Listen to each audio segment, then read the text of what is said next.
Alright, welcome back everybody to part 18 of the Dark Souls 3 All Bosses walkthrough. This is the final part of the base game that we'll be doing. So we're here in Firelink Shrine temporarily. There's a couple things that I want to show you that you can do after you've cleared everything else in the game. So we can talk to Andre here. He talks to us about Hawkwood and how he gave him something, and there's Hawkwood Swordgrass. That's what he has given us. That's all we really want to talk to him about. Now, if we go over to our key items and read that, it says there's a message from Hawkwood kept by the blacksmith. It says, "Come to the mausoleum in Faron. Only one can take the path of ancient dragons." So, Hawkwood is essentially challenging us at this point. So, we're going to go to the Abyss Watcher's bonfire and duel him.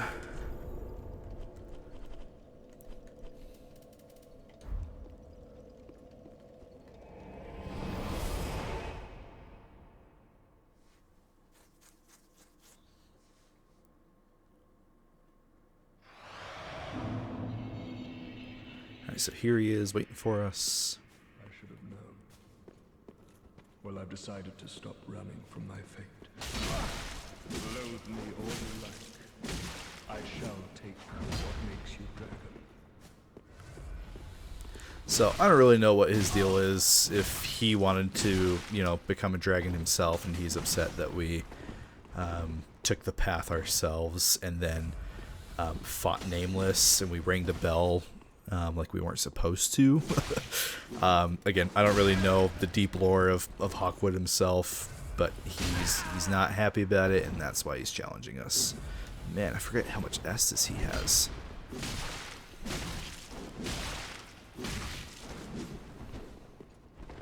That's okay, because we can play... Oh man, he still has more. Jeez. We can just play R1 simulator, and there we go. And he admits that we are better than him. Yep, that's right. And we got the Twinkling Dragon Torso Stone from that area that he showed us at the end of Archdragon Peak. And then killing him gives us the Headstone. So we have the full Twinkling Dragon set now. Okay, other thing I wanted to show. We go to the Old Wolf of Faron. If you remember in last part, if you watched last part of Archdragon Peak, we killed Havel, and he dropped his weapon and his shield. And now we're able to go get his armor as well. So we're going to go up the elevator. And if you fought that stray demon from before, the armor is going to be right behind where that stray demon was.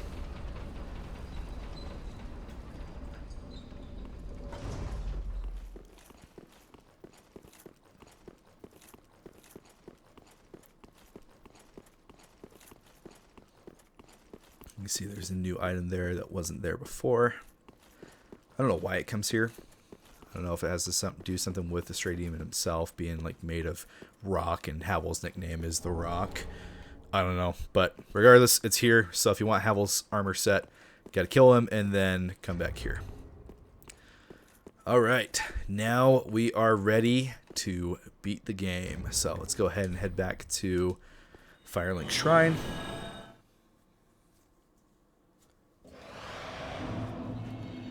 And up to this point, we haven't placed Lothric's cinders yet. We're going to do that now. Oh, I forgot. We never did this dude's questline. Well, remember, you'll make a few Kisbet. Oh, I forgot. Okay. Well, before we do that, then, I'm actually going to show you, if you're interested in doing PvP stuff and invading and stuff like that. So he gives you this lift chamber key. This can be used very early on in Lothric. So if we go to... It's going to be the fastest way. Probably Tower on the Wall.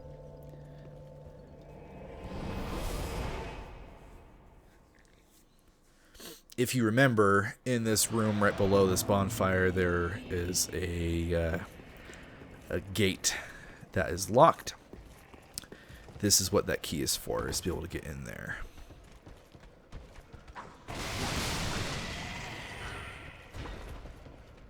Drop down, and it's just right here. Now, you're intended to do this way earlier in the game. There is a Dark Wraith at the bottom of here, who early in the game can be a little bit of a challenge to actually take out. At this point, though, we are very leveled up, and he's probably going to go down pretty quickly. Yeah, just 2 hits. And he drops the red eye orb for us. So, if you remember, Leonhard gave us the... he gave us like a few cracked red eye orbs. Those, let you do invasions on a temporary basis, but like you need more in your inventory. What this one does, it's infinite. You're able to invade as much as you want to. So similar to the like same kind of items in Elden Ring. So we'll tell him that we got that. He'll applaud for us.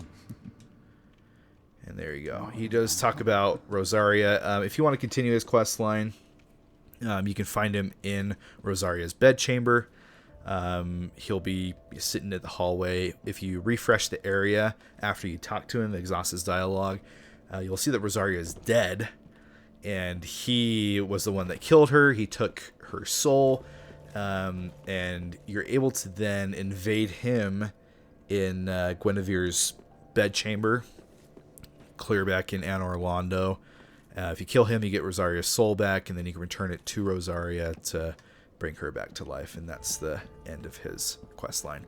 I'm not going to do it because it's kind of pointless at this point. Again, I don't really do any online stuff all that much anymore. So if you want to do that, there's plenty of guides and stuff if you want to follow that quest line specifically, but it's pretty straightforward, not too hard to follow. Alright, so now we are finally offering the Cinders of Lothric.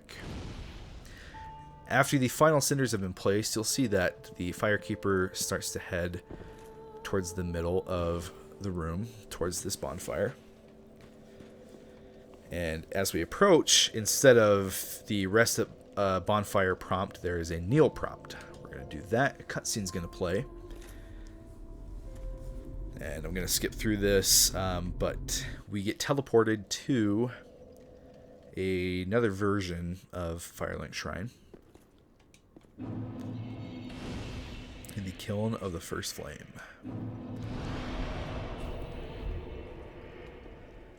Right. Then we can go out up here.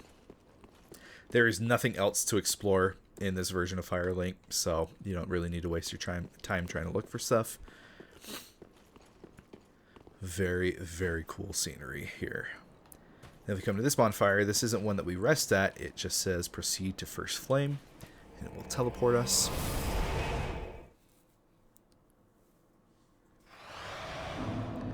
Here we are at the Kiln of the First Flame. Down here you'll notice there's 2 different bonfires. There's that one and this one. This one teleports you to the Ring City DLC. So at this point, you're able to access that DLC. So if you wanted to go there before you did the Ashes of Ariandel DLC, then this is just the point that you'd have to get to. You have to get to the end of the game in order to do so. But there's also a teleport at the very end of Ashes of Ariandel that will take you to the Ring City as well. So really depends on how you want to do it. This is an actual bonfire for us to rest at. And then up here is the final boss of the game, Soul of Cinder. Now, since we've done the Usurp the Flame or the Lord of Hollows ending, there's going to be a few more summon signs that will appear for us than typically do. This one is for the Londor Pale Shade. Up here at the very top is going to be Yuria. So if you're on this quest line, you do get a couple more people to be able to help you out with the boss itself, but of course we are going to go in just ourselves and take on another one of the best bosses of the game, Soul of Cinder. So the trick with Soul of Cinder, in phase 1, he's able to switch between different fighting styles.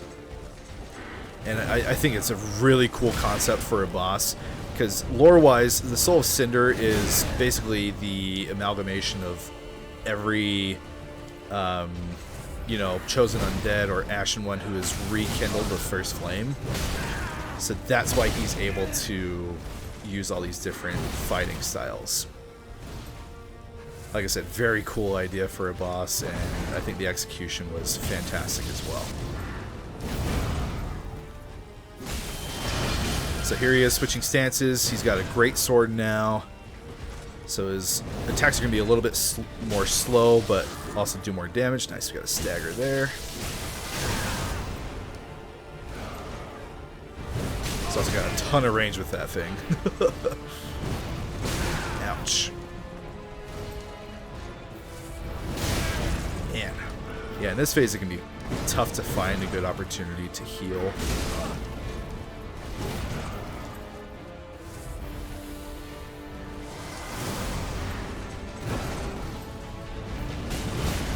Uh-oh, we got skewered. Bam!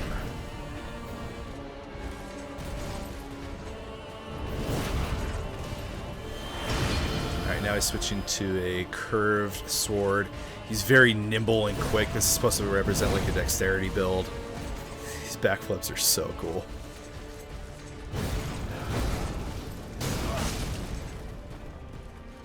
Then he's got one other phase that he can go to, which is a magic build.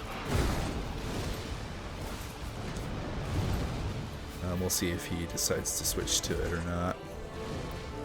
Oh, he's doing power within.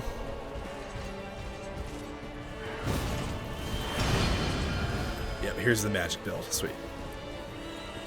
So he'll cast all kinds of like crystal sorceries.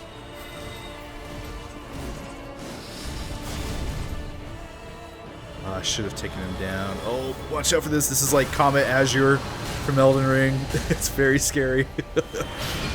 Alright, so those are the 4 different phases that he's able to do. Okay. Now he's going to transform into phase 2. His health bar goes all the way back up, and this time he is Gwyn, Lord of Cinder. Okay, after that first jump attack, he does this crazy combo that if you get hit by one of those, he's going to finish the entire combo and you'll get hit every time. It's not like an insta-kill necessarily, but it does do a crazy amount of damage. Okay, so unlike Gwyn in Dark Souls 1, I suck at parrying in this game, so we can't just sit here and parry him the whole time.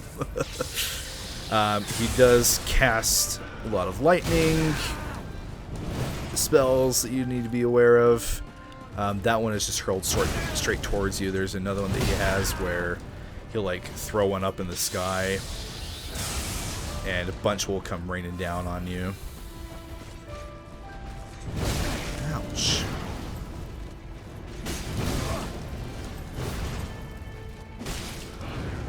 Uh-oh. Yep, that's what I'm talking about. There's no way. If you get hit by any part of that combo, you're getting hit by the rest of it. Okay, this is the attack I was talking about. He's going to throw it up in the sky.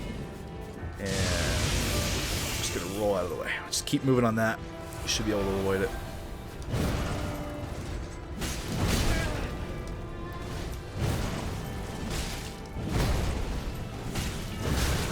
Ouch.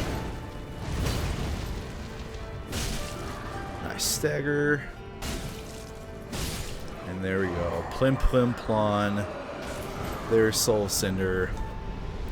Easily one of the best final bosses that FromSoft has ever made. Not like crazy difficult, but enough of a challenge to make it a very fun fight. And the callback to Gwyn is just, it's so dang good. Okay, so technically we did everything that we needed to choose between 2 different endings. We can summon the Firekeeper. That is because we gave her the Firekeeper's eyes. And if we do that, that is like the Age of Dark ending where she will put out the first flame. But of course, we've done all the work to do the Lord of Hollows ending, so we're going to just do the Link the first flame. But we're not actually going to link it. We are instead going to usurp the flame.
are.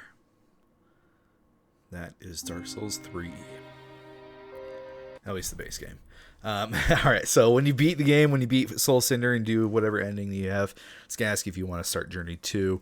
We're going to press no because we still want to do DLC and everything like that. But yeah, that is the base game of Dark Souls 3.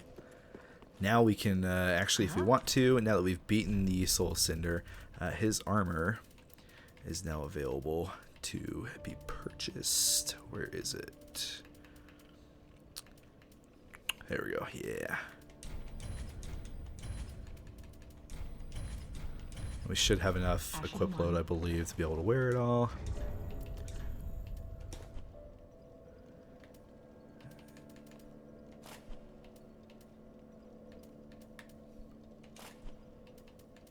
Yeah. Oh, we got plenty. Yeah, you kidding me? Cool.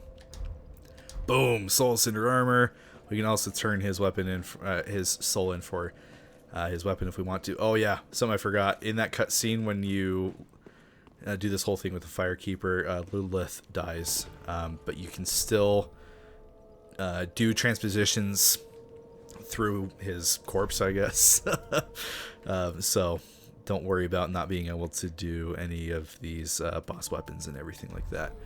You can also pick up this ring that he drops, which aggroes enemies towards you more easily. So maybe one of these days I'll do a Skull Ring and Calamity Ring challenge run. That sounds like fun, right? But yeah, that is it. That is the base game of Dark Souls 3. If you've been watching all this way, I appreciate you. I'm very excited to start the DLC now. Ashes of Ariandel, it's a good DLC for the most part. It has one fantastic boss that's in it, so I'm looking forward to that. But really, really looking forward to the Ring City. It's one of my favorite experiences that I've ever had in gaming ever, and has some of the best bosses that From Software has ever made. So really looking forward to that. But yeah, so next episode we will be starting in the Ashes of Ariandel DLC, and then we'll be going from there. So I appreciate you watching and being a part of this entire journey with me. That is it for this episode. We will see you in part 19.